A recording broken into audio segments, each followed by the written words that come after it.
Hello there. Welcome to my weekly meditation. And know that no matter who you are or where you are in your life journey, you are welcome in this place.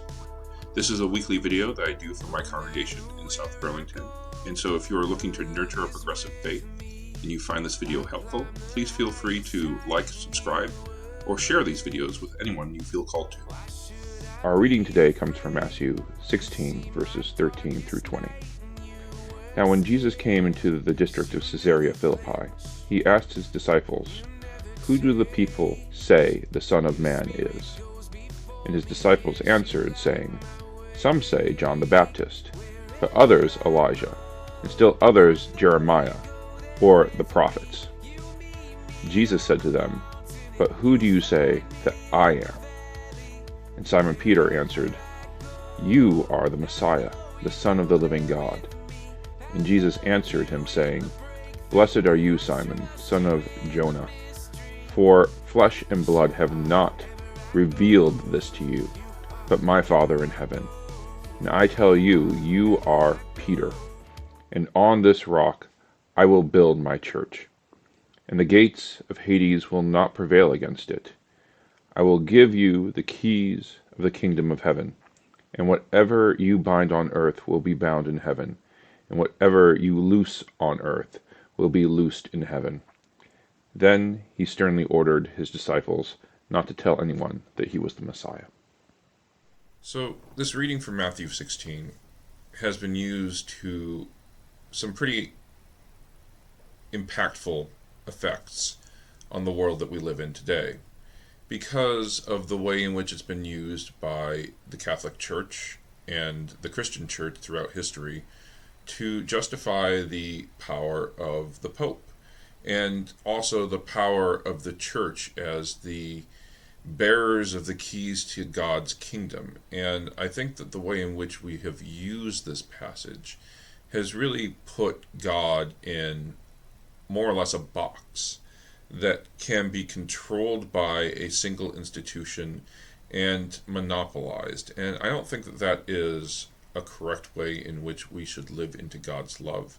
And also, I'm not entirely sure that that is the intention of this passage. I read this passage and sometimes I feel a bit of whiplash, because it starts off with Jesus asking his disciples, "Who do people say the Son of Man is?" And they think about it and they tell Jesus all these different perspectives that people have in his day and age. And some say that it is John the Baptist, and some say that it is Elijah, some say that it is Jeremiah or the other prophets. And there's so many different opinions, and Jesus is inviting his disciples to think about those opinions and take them in. And then he asks, "Who am I?"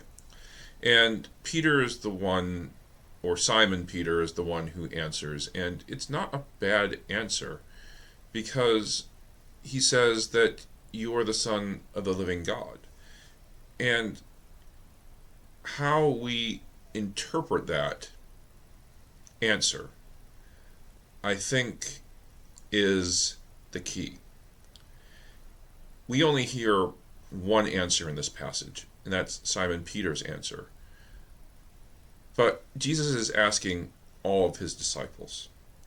And I think that ultimately, when we look at the world around us, even when we try to regulate things to a single answer, there are so many different perspectives on what that answer means and how that answer should be lived into.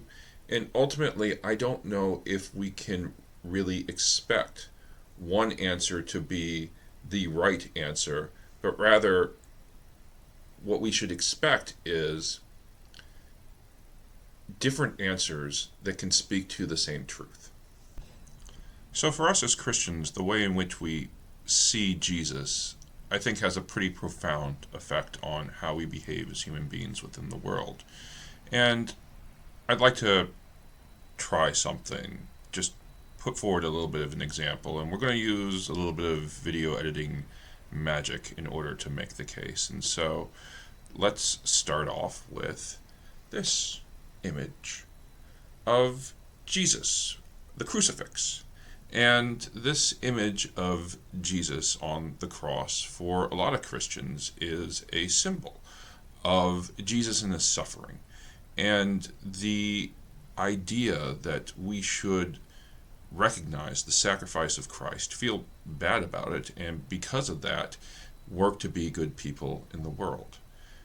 A alternative way of looking at the cross is maybe something that's a little bit more along the Protestant lines, where you have this, the empty cross. And that, in a lot of ways, is more of a symbol that focuses in on the resurrection of Christ. Jesus isn't there. Jesus defeated the forces of evil. And I think that these two different ways of looking at Jesus have an effect on how different Christian groups behave, value things within the world, and also live into Jesus' message of peace within the world. It's not that one is better than the other. It's just that they are different. It's a different way of answering that question, who is Jesus Christ? And so getting back to this passage in Matthew 16, when Jesus asks his disciples, who do people say the Son of Man is? I think he really is trying to point out that people have a vast amount of different ways in which we perceive the same thing. And even if Jesus comes to us as the Messiah and preaches a message of love that comes from God, people are going to perceive that message in different ways. They're going to live into it in different ways. And I think that the thing that makes me feel that Peter's answer was a good answer is that answer that we give, who is Jesus, does it bring the living God into this world? Does it connect us to God's realm of love in a way that makes it so this world is a better place? And Jesus tells Peter, I give you the keys to the kingdom. It's kind of a blessing and a warning, I feel, telling us that we have a tremendous amount of power when we are interpreting Jesus' message to the world, especially when you have so many people within the world who are looking to Jesus as a moral guide. What is good? What is bad? Here in America, we have humongous religious divides and social divides when it comes to these moral questions. What should our stance be on things like abortion? What should our stance be on things such as including transgender people or people who are LGBTQ+ into our social spaces? What should our stance be on things such as marriage equality, divorce? These are all questions that people come to different answers, and very often people are asking themselves the same question, what would Jesus do? And they're coming up with very different answers. And I think that is because when we ask ourselves the question, what would Jesus do? We don't always see the same Jesus. I think that we should be aware of that Jesus is not a monolith, and that no matter how much we may try to box up Jesus' message or God's call into something that we can control and be selective about, that's not something that's ever going to happen. People are always going to have different opinions, and we're going to have to find ways in which we can navigate and come to some sort of place of peace. When I look at Jesus, the person that I see is a person who preached a message of love and brought that message into the villages of Israel. He reached out to those who were oppressed, those who were cast down, those who the system of Rome and the temple overlooked.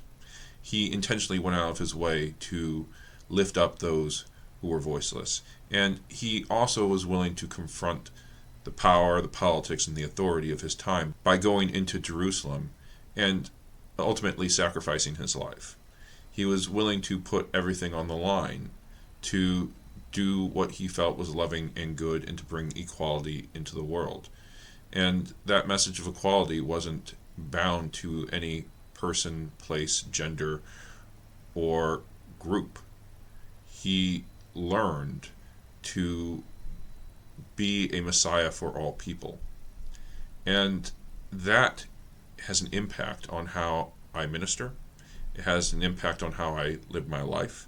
It has an impact on the things that I'm willing to risk my job, my career, even my life on.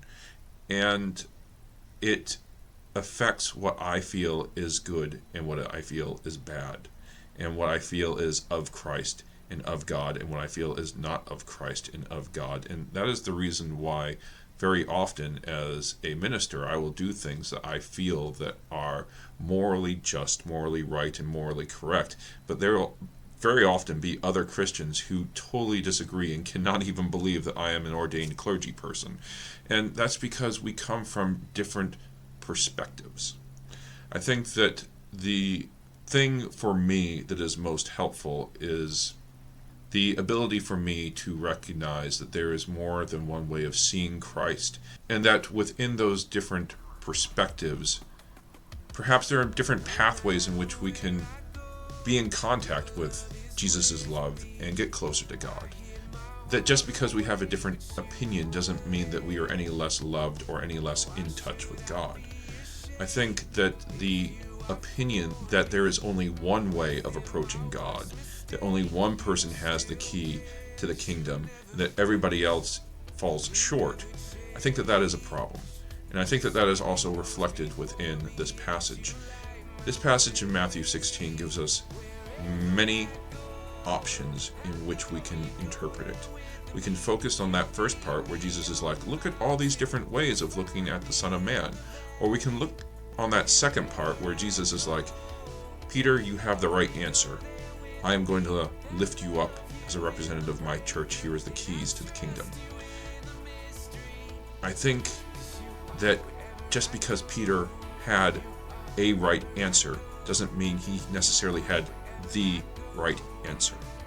And I think that because many of us who call ourselves Christian look at this passage and we think that Peter's answer was the only right answer, we find ourselves in situations where we are closing the door on a lot of people who deserve access to God's love. Does our answer bring the living God into the world? Does it bring love into the world? Does it help this world? I think that there is a wrong answer to the question of who is Jesus. I think that if your answer is Jesus is hate, Jesus is exclusion, Jesus is violence towards other people, you got the wrong answer. But if your answer is that Jesus is love, and Jesus is inclusion, and Jesus is supporting your neighbor and loving God, then I think that the keys to the kingdom are yours, and that we have access to the power of God's love and the ways in which that can transform and mold the world in our own lives. Amen.